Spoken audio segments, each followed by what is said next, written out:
আমি কি ব্লগার? আমরা হিজড়া। মৃত্যু যাতনা ভোগ করলে।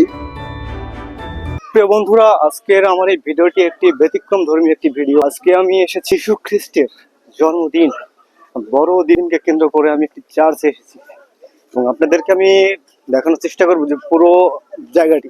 আজকে আমি এসেছি ধরেন্দ্র গ্রামে। ধরেন্দ্র গ্রামটি সাভার পৌরসভার ৮ নং ওয়ার্ডের অন্তর্ভুক্ত। গির্জা রোডের আশেপাশে অনেক নার্সারি বা ফুলের বাগান দেখা যায়। সাভার বাস স্ট্যান্ডের কাছে গির্জা রোড বললেই রিক্সাওয়ালা আপনাকে চার্চের সামনে নিয়ে যাবে। চার্চের সামনের রাস্তায় মাঠে বিশাল মেলা বসে, যেখানে সাভারের স্থানীয় মানুষজন ভিড় করেন। এটি কেবল খ্রিস্টানদের নয়, পুরো সাভারবাসীর এক মিলন মেলায় পরিণত হয়। আমরা এখানে দেখছি হরেক রকম খাবারের দোকান এবং বিভিন্ন রকম হরেক মালের দোকান বসেছে। আমদানি করা এগুলো আমাদের কাকড়া। তো বন্ধুরা, এইখানে একটি উৎসব মুখর পরিবেশ বিরাজ করছে। আমি দেখছি এখানে অসংখ্য মানুষ বড়দিনকে কেন্দ্র করে উপস্থিত হয়েছে। মনের ভেতর থেকে ভয় দূর করে আমি ভিতরে প্রবেশ করলাম এবং দেখার চেষ্টা করলাম, বোঝার চেষ্টা করলাম আশেপাশের পরিবেশ। হাই সিকিউরিটি সিস্টেম পার করে আমি ভিতরে প্রবেশ করছি। ভিতরের পরিবেশ এত সুন্দর লাগছে যা বলে বোঝাতে পারবো, এক মনোমুগ্ধকর পরিবেশ।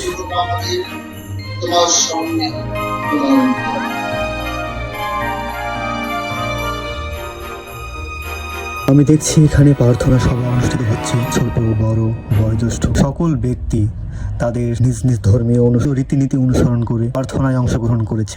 শাসনকালে আমাদের জন্য তিনি ক্রুশবিদ্ধ হলে, মৃত্যু যাতনা ভোগ করলে ও সমাধিস্থ।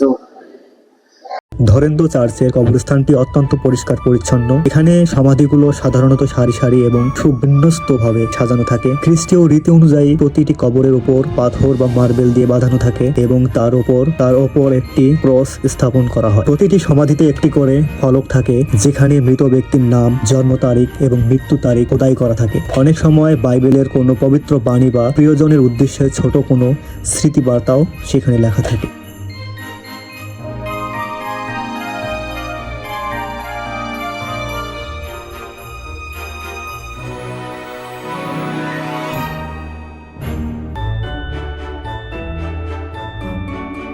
আপনি যদি গধূলি বেলায় এখানে যান, তবে গির্জার ঘন্টা এবং সম্মিলিত প্রার্থনার সুরে অনন্য শান্তি অনুভব করবেন। যেখানে মাতা মেরির মূর্তি স্থাপিত, এটি দর্শনার্থীদের কাছে অন্যতম আকর্ষণের জায়গা। প্রতি বছর 25শে ডিসেম্বর এখানে ধুমধাম করে বড়দিন পালন করা হয়। পুরো গির্জা আলোকসজ্জা সাজানো হয় এবং গির্জার প্রধান পৃষ্ঠপোষক সেন্ট জোসেফের সম্মানে বিশেষ উৎসব ও প্রার্থনার আয়োজন করা হয়। যীশু খ্রিস্টের পুনরুত্থান উপলক্ষে বিশেষ প্রার্থনা অনুষ্ঠিত হয়। এবং তোমার প্রশংসা মহিমান্বিত করতে পারে তোমার পুত্র যীশু খ্রিস্টেরই দ্বারা।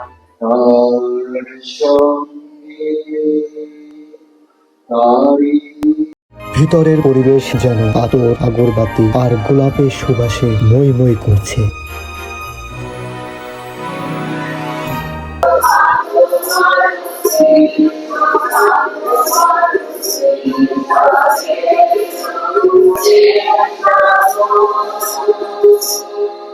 এখানে দেখছি প্রসাদ বিতরণ চলছে।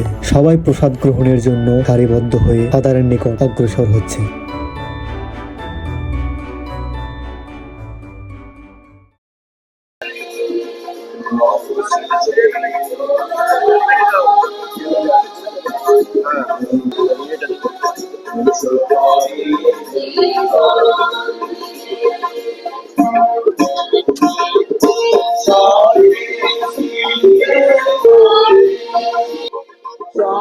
এখানে দেখছি আমারই মতন দুইজন নস্যু, মানে দুইজন হলুদ সাংঘাতিক এসেছে।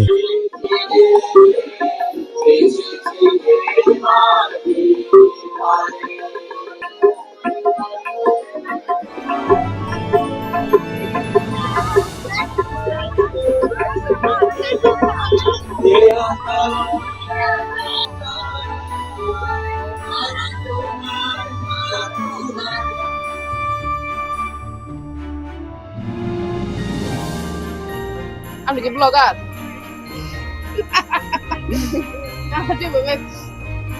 কি করতেছেন? আমরা হিজড়া। কেমন আছেন আপনারা? ভালো আছি, তোমরা কেমন আছো? আমরা অনেক ভালো আছি। জীবনের প্রথম আমি আজকে খ্রিস্টানদের চার্চে এসেছিলাম, মানে গির্জায় এসেছিলাম বড়দিনকে দেখার জন্য, যে অনুষ্ঠানটি কেমন হয় তাদের। মানে ভিডিও করতেছিলাম, ভালো কথা। ভিডিও করতে করতে ইচ্ছা হলে তো আমি একটা চার্চের ভিতরে যাব। ভিতরে গেলাম, সেখানে সঙ্গীত হচ্ছে। আমি তো তাদের কমিউনিটি গাইডলাইন্স কিংবা তাদের ধর্মীয় রীতিনীতি বুঝি না, তারপরেও আমি ভিতরে গেছি, দাঁড়াইছি সেখানে। তারপর খুব সুন্দর করে যিনি ফাদার আছে তিনি বলতেছে বিশৃঙ্খলা সৃষ্টি না করে সারিবদ্ধ হয়ে আমরা প্রসাদ গ্রহণ করব। আমারও ইচ্ছা হলো প্রসাদ নেওয়ার, আমিও তাদের সারিতে আমি দাঁড়িয়ে বললাম প্রসাদ নেওয়ার জন্য।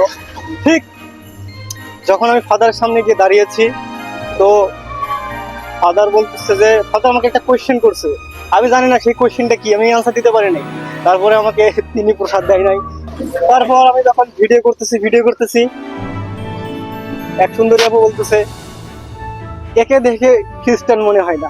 সবচেয়ে মজার বিষয় কি বা একটা ভাবনার বিষয় সেটা হচ্ছে যে যারা আমরা হিন্দু ধর্মাবলম্বী আছি, যদি আমাদের পুজো মণ্ডপে কেউ যদি আসে, সে হিন্দু হোক, বৌদ্ধ হোক, খ্রিস্টান হোক, যে ধর্মেরই হোক, সবাইকে কিন্তু প্রসাদ দেওয়া হয়, তাই না?